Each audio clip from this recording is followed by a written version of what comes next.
Right, hello Year 7. How you doing? Nice to see you. Welcome along. We're going to do a little comparative today. You guys told me that the video that I made the last time was quite useful. Helped you to make the comparisons in the Venn diagram that I sent out. So I thought this might be really helpful for the essay task that you've been asked to write this week, which is a comparison between Brothers and Praise Song for My Mother.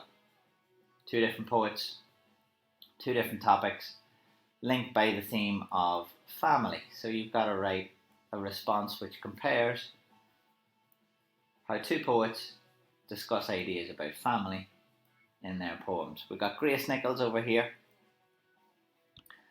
who wrote Praise Song for My Mother, and we've got Andrew Forster over here, who wrote the poem Brothers. Hopefully you've done a little bit of research on those two. Right, there's three things that you need. So you've got your paragraph plan that I've given you,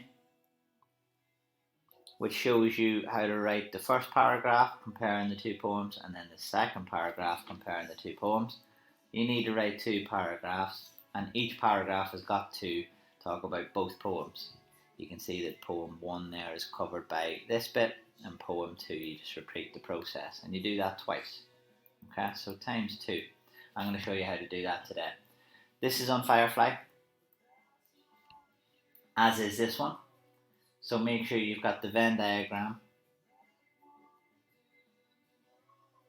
ready to go. So we talk about poem number 1, and we talk about poem number 2, and we talk about both poems and the similarities and differences that they have. And this one is on this PowerPoint, this resource. Now this is just to help you pick the quotations that you want to use before you start writing. So I've left a blank version of this one here, at the end of this PowerPoint. It's at the end. You'll see me using it during the presentation. Alright, those are the things you need. Here's what we're going to do. It's an 8-step process, this. That sounds like a lot of steps. It is a lot of steps, but some of them are really simple. Step 1 you should have already done. If you haven't done step 1 already, it's your job to go and do it now. We've got a poem that's all about brothers, and then we've got a poem that is about a mother's influence. It suggests that it's between mother and daughter. So you need to go and read all about those two poems and watch the videos and resources that are on Firefly. Okay? When you've done that, you come back and we are going to annotate the two poems. And that's how I'm going to begin. Right, I know that this poem, number 1, and poem number 2 are all about family, or they deal with ideas of family. And my question that I'm dealing with, if I fast forward here a little bit, I'll show you, is here. Compare the ways poets present ideas about family in Praise Song for My Mother and Brothers. That's the question. It's also here. You can see it appears all the time. So that's what I'm talking about, family. And all I'm going to do, I'm going to talk about some methods here that both poets use, one poet uses, and I'm going to talk about ideas.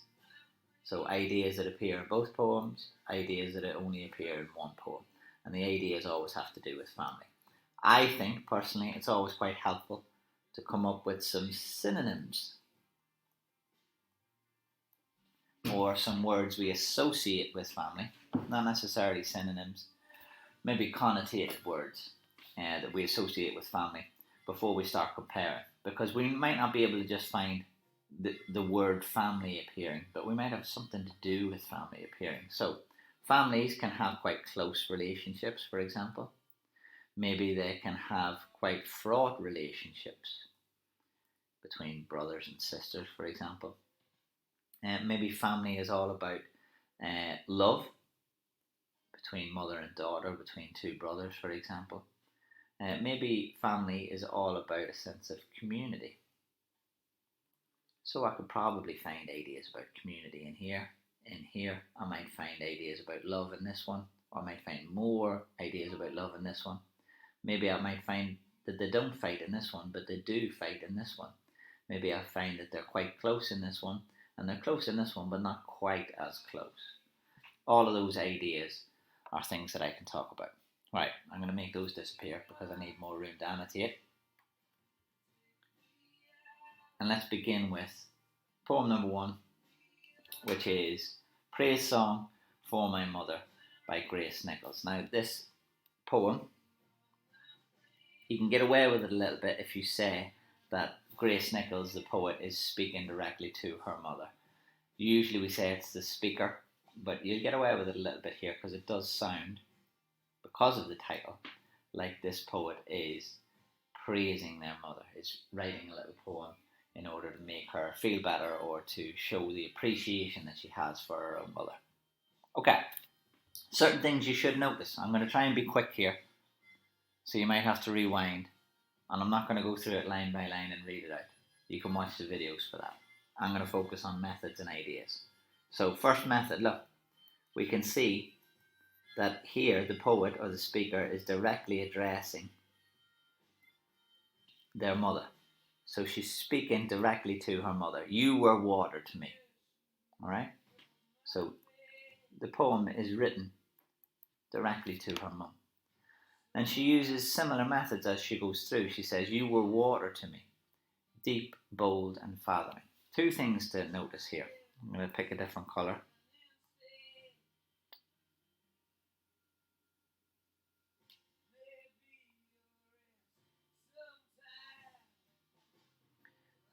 Just get a different colour so this is clear. She uses the word were, which is the past tense of are. Now the were, because it's past tense, tells us maybe that our mother is no longer with us.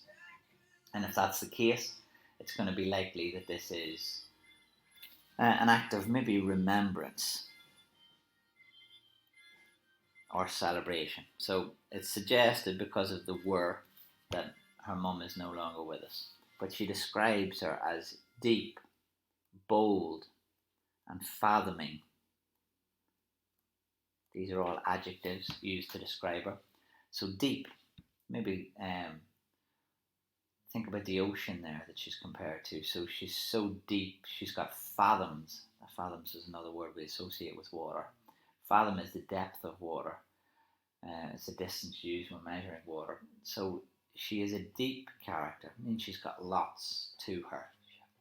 The distance, if you think about the ocean floor, and then this is the top of the ocean, this could be thousands and thousands of meters. So she's not like a swimming pool, which has only got 50 meters. So she's got thousands and thousands of meters. She's an amazing woman, is what she's trying to say there. And we know, obviously, that her mum is not water. So this is metaphor. You were water to me. So she's not literally water. She can't literally be water. She's being compared to water. She is deep like water. And she continues this method. So each stanza has got a new metaphor. You were the moon's eye to me. So she compares her to the moon shining in the night sky. It's another metaphor. And then she again describes those qualities, the pull and grain and mantling. The image I like here is that the moon has got its own gravity, hasn't it? It's not quite as strong as Earth with its gravity, but it does control the waves, for example, that you see on the ocean, which kind of links back to what you said here. I'll move on because I don't want to get too bogged down in lots of meanings. She says, you were also a sunrise to me. Now the sunrise, it's another metaphor, but you got to think about what qualities a sunrise has. What is she saying about her mum? Here she might be saying that she's bright, maybe that she happens every day, maybe the idea that sun, what happens when the sun comes out and we've got water, we've got photosynthesis, which helps things to grow. So maybe her mum, because she rises every day, gets her out of bed every day, helps her to get up, gives her life, and helps her to grow. She also says, you were the red fish's gill to me. So it's another metaphor. Now, this one I think we can talk a little bit more about sustenance, maybe. So she feeds her. She gives her food. She also associates her with this particular dish. The red fish. The fish's red gill to me. The flame tree spread to me. The crab's leg, fried plantain smell. Now, if you've done your little bit of research, you know that Grace Nichols comes from a place called Guyana, towards the top of Central America there, South America, sorry, Caribbean direction. And these are traditional dishes that would be eaten there. The plantain is a kind of a banana. Red fish and crab's legs. So these are the kinds of dishes that she associates with her identity and with her mum. So maybe her mum represents that feeling of being at home, is what I would say there. And then she finishes, I'm going to do a different colour here, with the statement, go to your wide futures, you said. Now, we can analyse this in detail because go is a command. So it's something that she's being told to do. It's also indirect speech. Or probably better to call that reported speech, sorry. Because she's saying what her mum told her. She's telling us what her mum says, but it's not in quotation marks. Go to your wide futures. So it might not be exactly what she said. Alright, the other thing is, it's a command. Go to your wide futures. Get up, go out there, get a job, enjoy yourself, enjoy life, make choices. So this is what we call an imperative. So she quotes her mum as giving her good advice. This is the advice her mum gives to her. Alright, that's the first one. Second one, totally different. This is about two brothers. One is old, one is young. The older one is our speaker, and he is talking about how he's been a little bit annoyed because he has to look after his brother for the afternoon. And we can tell that through the choice of words like saddled. Okay, saddle has got connotations of, that's the piece of leather that you put on a horse. Now, if you got a horse and you put a saddle on it, it goes from being wild to tame. Gets slowed down a little bit, can't run as fast. So the brother here is saying, oh no, we've got my little brother coming with us this afternoon. We can't do all of the things we would normally do. We are being slowed down by my little brother. So they're saddled with him for the afternoon, him and his friend Paul, and they amble across a threadbare field to the bus stop, talking over Sheffield Wednesday's chances in the cup, while you skip beside us in your ridiculous tank top, spouting 6-year-old views on Rotherham United.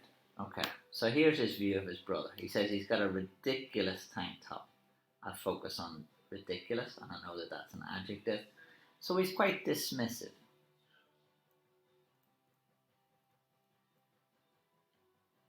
It's almost like he's bullying his little brother. He's ribbing him a little bit, isn't he? He thinks that he's so much younger than me. I'm so much cooler, so much older. I'm talking about Sheffield Wednesday and their chances in the cup, whereas you are talking about Rotherham United.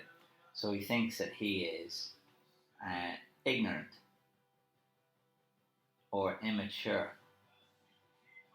He thinks he's so much older and so much wiser. I'm going to highlight this line. Spouting 6-year-old views. The verb there, spouting. I think that's got connotations here of when you spout something, it's kind of leaking. Or it's overflowing. So here it makes it sound like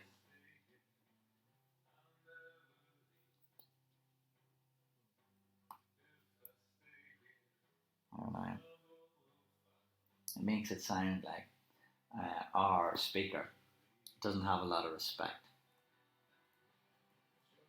for his brother's views. He thinks he's young, too young, silly. He doesn't know anything about football. He keeps talking about Rotherham. We're talking about Sheffield Wednesday here. Suddenly, you froze. Now there's a huge change in the poem here. So we look at this adverb. Suddenly, you froze. Now, he doesn't literally freeze. Okay, he's not turning to ice. He's freezing because he's worried. He's realised he doesn't have any money to get on the bus. Now here we've got the attitude of the speaker. He's not too happy about it. He sighs. So he's fed up or annoyed by his brother, his family member. He thinks he's so much older, so much wiser. And we know how childish he is because he says, right, go and ask mum. And when he tells him to go and ask his mum, he starts running home. But he doesn't run home, he windmills, okay? So that's very childlike. The verb there, windmilled, shows you he's running home, swinging his arms in the air. I looked at Paul and his smile like mine said I was 9 and he was 10 and we must do what grown-ups do. So they think that they're grown-up. They think they're older, more mature than his younger brother. And then in the last stanza there's a little bit of a shift because all the way here, up until here, we know that he's fed up of his younger brother, he's annoyed by him. But then in the last stanza we start to see that he does actually have a lot of love towards him. He says, looking back, so this again shows us that we are in the past, we are looking into the past. That's very similar to here, where we see that you were water to me, so we're talking about the past. Looking back, I saw you spring towards the gate, your hand holding out what must have been a coin. So he's gone back and he's got some money and he's chasing after them. But there's a physical distance now. So this is the younger brother. He's behind the gate. And the other two guys are on up ahead. And they are chatting away. But they've left the younger brother behind. Now look at the distance. So there's like a physical distance between them. But there's also a metaphorical distance between them because of their age. So this physical gap, the young child at the back, way behind these two older boys, now represents the age gap between them. And he feels like it's going to grow and grow and grow. And unless he does something about it, he's going to outgrow his brother and he's never going to close that distance. Alright, so here is the line that represents that. He ran on, so it's almost like he's running away from his brother. But he's unable to close the distance that I'd set in motion. So for the rest of his life, he's always going to feel separated from his brother. And maybe he feels a little bit of regret there that he pushed him away when he was so much younger. Okay? Some ideas. Right, we've done this. Now we've got to do the Venn diagram. I'm going to do this very, very quickly. I'm going to do some examples. I'm not going to do the whole thing. Here is the Venn diagram. Okay? So Brothers discusses and Praise Song discusses and both discuss. So let me see. Let's start in the middle. Both is the hardest thing to do. Let's do both first. So both poems discuss relationships between family members. So mum and daughter and brother and brother. Both use, okay, what do they both use? What techniques do they both use? They both use metaphors. Will be one thing I could talk about. In Praise Song, there's the metaphorical representation of the mum. So the mum is always shown to be powerful and life-giving and amazing. Whereas in Brothers, the young brother is shown to be a bit of a pain, annoying, irritating. But he also talks about the distance that's been set in motion between them. So both poets are looking back on their past. We call this a retrospective. Retro means to look back. Okay, we might maybe discuss or you talk about a piece of fashion being retro, means old. Alright, let's talk about brothers then. We'll go for a little bit of green for brothers. Alright, brothers highlights the, let's say, relationship between siblings. Whereas Praise Song is a relationship between sons, daughters, and mothers. Alright, simple enough. Brothers uses imagery and methods like, well, his choice of verbs, for example, windmilling, shows just how childlike the young brother is. So there's one method.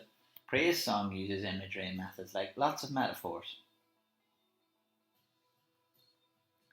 And all of the metaphors show the skills and the dedication of the mum. Says things like, you were water to me, you were sunrise to me. Not literal, always metaphorical, but always very positive. So that could be positive. This is fairly negative.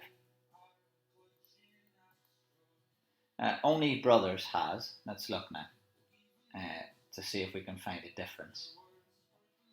Only Brothers has, what can we find in there that is not in Praise Song for My Mother? I know Praise Song has got here this command that doesn't appear here, so I can put that in one side. But what does it not have? So let's put in that actually. So Praise Song has a command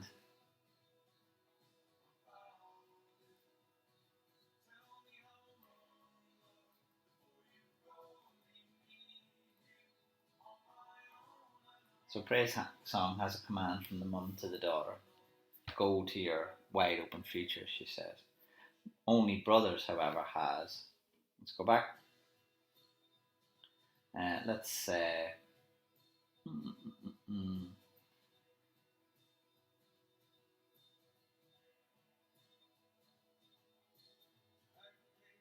let's talk about the verbs uses.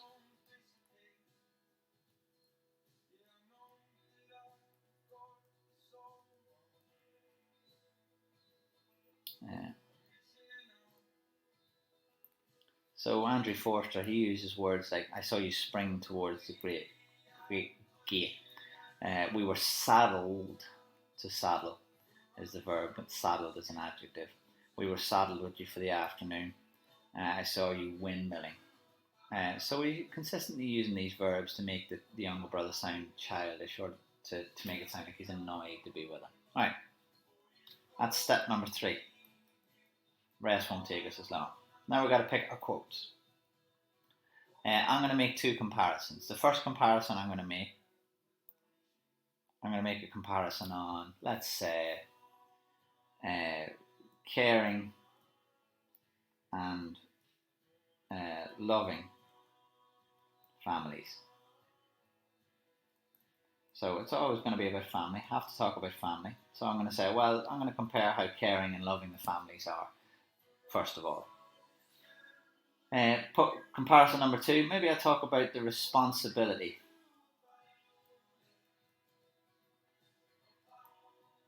in families. So maybe you have to look after your younger brother, or you have to look after your daughter, or maybe you have to look after your grandfather in their old age, for example. Right, poem number 1. Let's pick out a quote. The first one that probably pops out for me, Praise Song. Let's say, you were sunrise. You were sunrise to me. And I'm going to compare that now. So that shows me about caring and loving families that the daughter values her mum. The metaphor, you were sunrise to me, tells us that she's consistent, that she gives life, that she's always there, and that she warms her. Okay? That's my inference. Now, I know it's a metaphor. That's my method. I'm trying to infer. If I'm trying to analyse, I always try to talk about the technical stuff, the methodology. And I've got that in there. Alright, so let's make a comparison. What about at the end of the poem where he says, I ran on, unable to close the gap I'd set in motion, I think the line is. So, ran on, that's my verb there. Or I could use close the gap. And close the gap is a metaphorical gap as well. So let's infer here. Is he as caring and loving as the first poem? I'm not sure that he is. He equally values his brother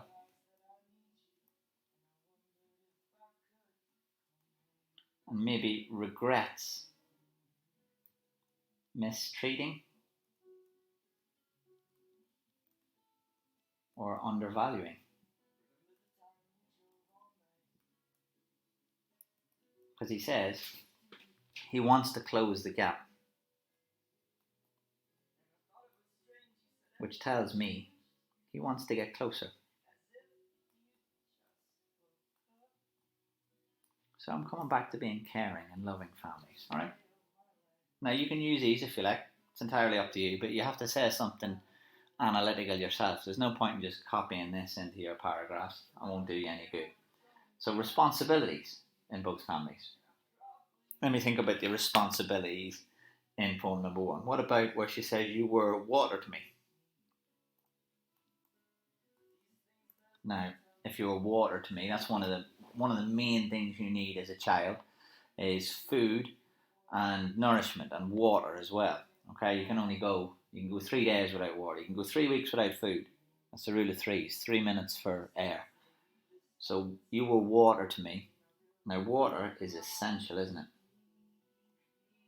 So let's infer. Let's say that if she's water, if the mum was water to me, that means she needs her mum. And her mum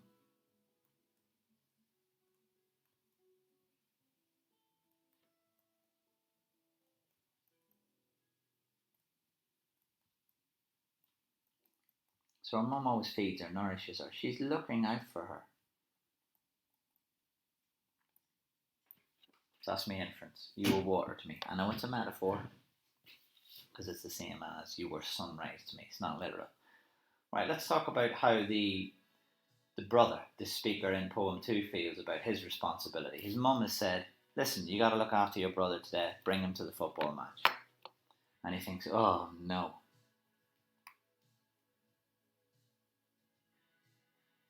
In fact, he says, we were saddled with you. So you get away here with saying this is a verb or an adjective.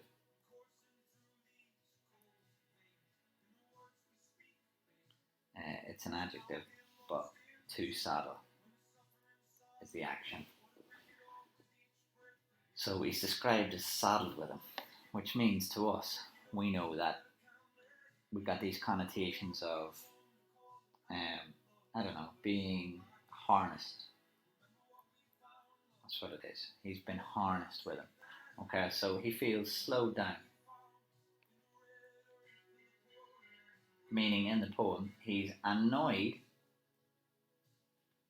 by his responsibility. Now that is totally in contrast to the mum in poem number 1, because in poem number 1, she sounds like she enjoys looking after her. She's there every day, like water, like the sunrise. Completely different. Right, I've now done this, and I've got my quotations. I'm going to write a really quick introduction now. For the second part of it, this is what you need. So we're going to write an introduction, first paragraph, second paragraph, and a conclusion. So everything that you need is here. That's what you should have in front of you. So make sure you've got that plan in front of you. Right, introduction. It's going to be very, very simple. Here's a question. Compare the ways poets present ideas about family in Praise Song for My Mother and in Brothers. Okay, so in both. There's a nice way to start. I'm going to get rid of that capital letter. I don't like it. In both Praise Song, you can just call it Praise Song. In Praise Song and Brothers, the poets convey ideas about the closeness, responsibility,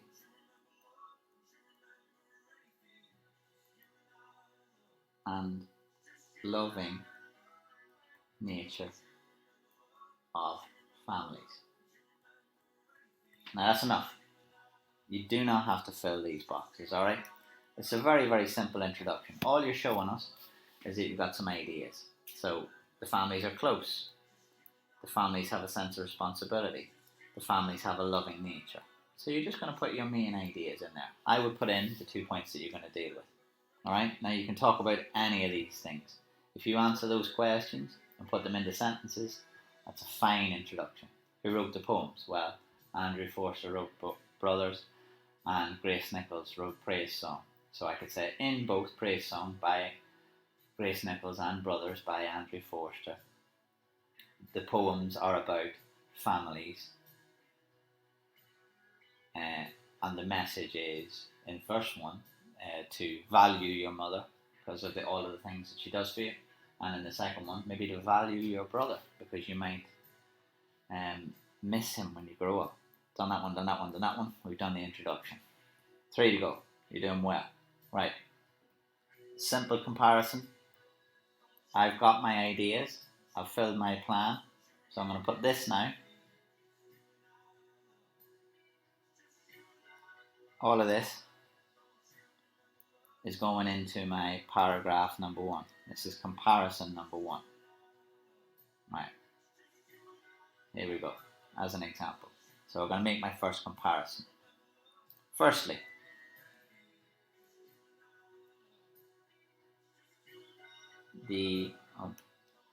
make my first comparison. Is the idea same or different? Firstly, both poets use a speaker who. I'm going to say, firstly, both poets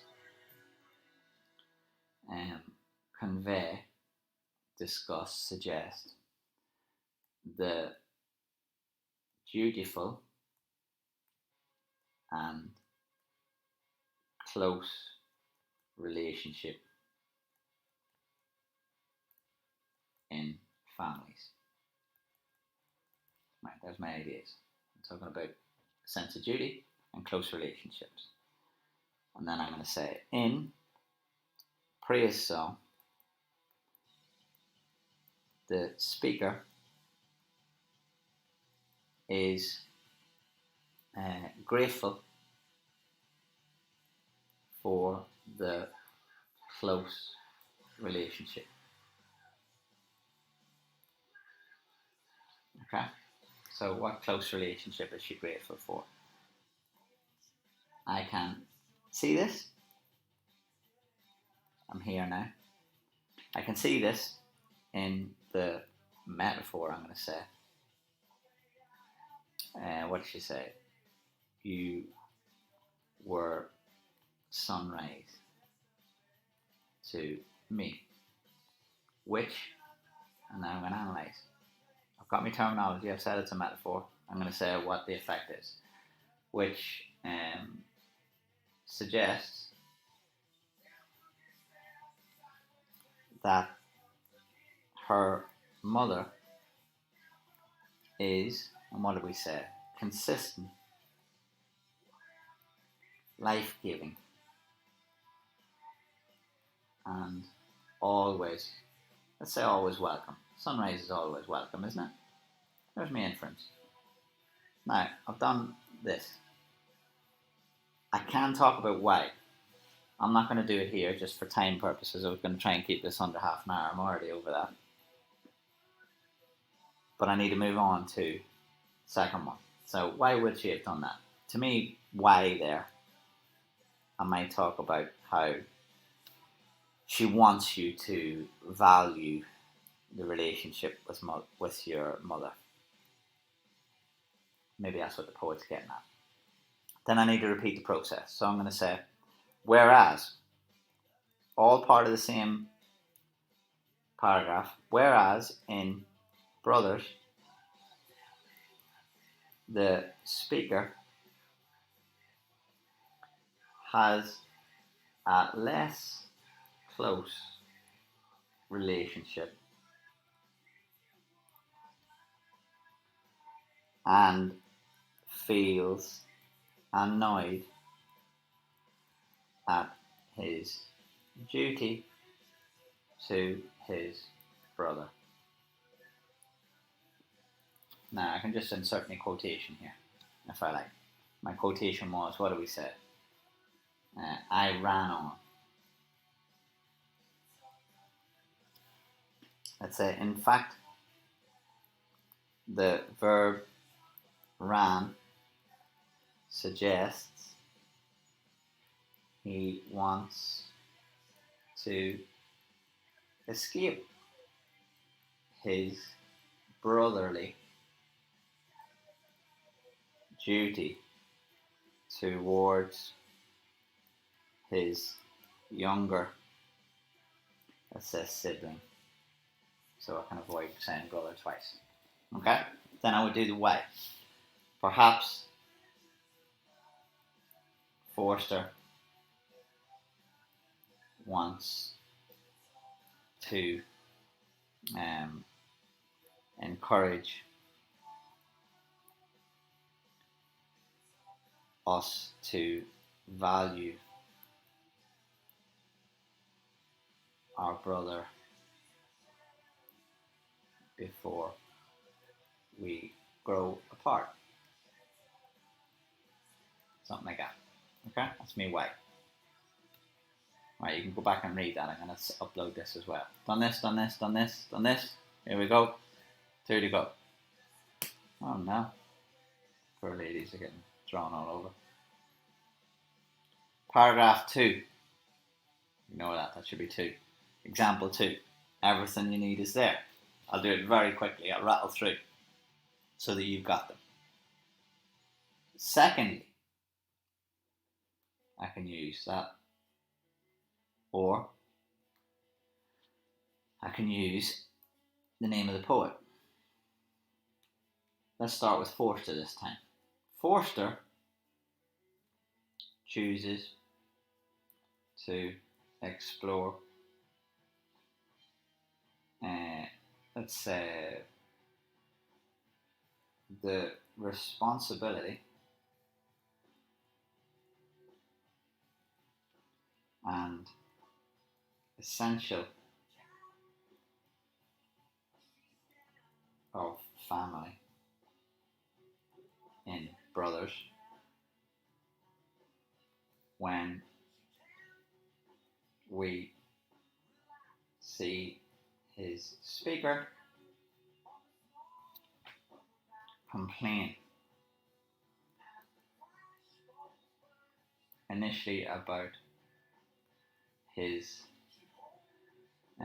let's say, I don't know, duty towards his sibling. He is unhappy.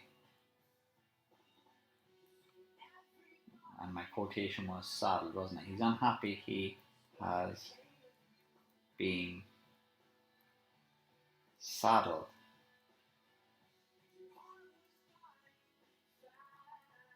his brother. Okay? Got me line. Now I need to do the terminology. The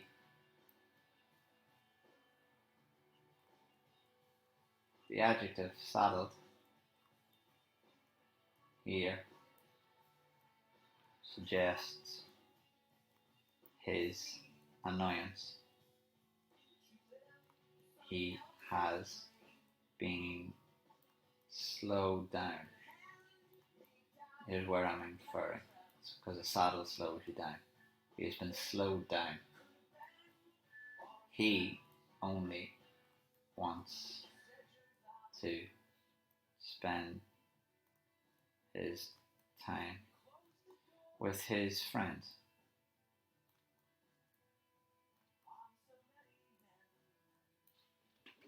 Okay? Now I can talk about the why. I encourage you to do so. I'm not going to here.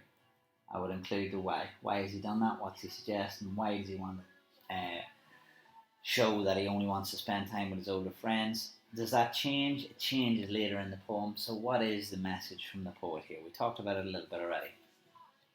I want to speed it up because I'm going to talk about something different. In contrast, Nichols shows a relationship where a sense of duty is celebrated.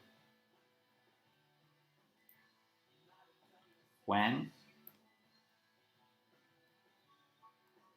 this is clearly apparent in the line is what I want here. When the speaker says, "You were water to me,"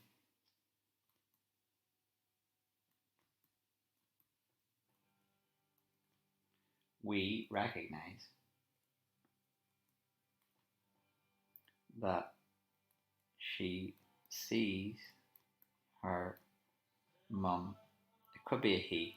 I'm gendering it here, but I've got no way to know.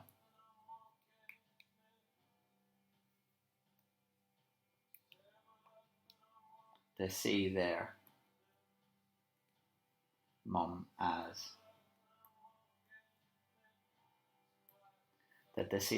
essential, as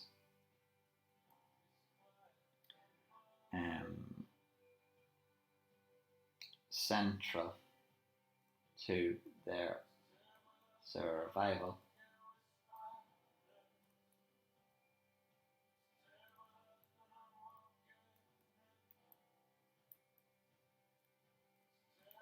So just as essential as water or food or sustenance or nourishment, that she's everywhere. She's there all the time. Okay? I could do my why. I've got to think about why she's done that. Maybe she is celebrating the strength, the power of mums. Something like that. Okay? You put that in a sentence. I don't have time. Right. Done this, done this, done this, done this, done this, done this, done this. One to go. Last one. Couple of lines to show you've really thought about it. So I'm going to use one of these. Doesn't matter. I'm going to say, overall, I think the poems discuss similar attitudes to family relationships,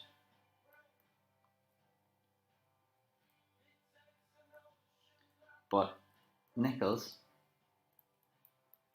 is always aware of the importance of them, whereas Forster, speaker, only realizes in retrospect. So I might say that both of the poems are similar, But in Praise Song, she's really positive about her mum right from the outset. Whereas in Brothers, he's negative about his brother to begin, but then later in the poem, he realizes that he will regret the decision to be dismissive of it. Okay? Right, just at the end, we've done all of these. The last thing that you need is this plan. So this is what you're going to fill in. Alright, hope it's useful for you guys. Sorry it rumbled on a little bit longer than I meant. Try to keep it to half an hour, but hopefully I've covered everything that you need there. Right, thank you.